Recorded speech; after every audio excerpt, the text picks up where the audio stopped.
అందరూ మారు మనసు పొందినట్టు దూరేశారుగా, మారిపోయినట్టుగా బాప్తిసం పొందేశారుగా, అర్థమైన పోయినట్టుగా వాక్యము వర్తమానంలోకి వచ్చేశారుగా. వచ్చి గలిబిలి వాతావరణం ఎందుకు సృష్టించబడుతుంది?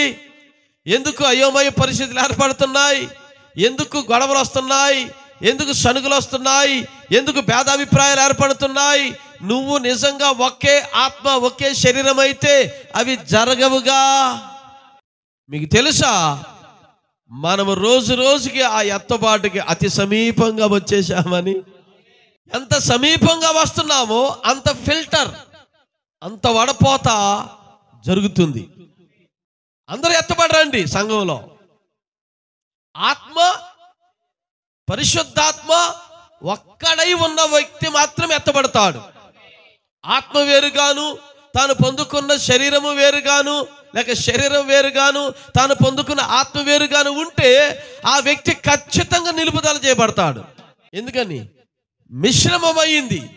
మిశ్రమమైన దాన్ని ఏం చేయాలా? తీయాలగా.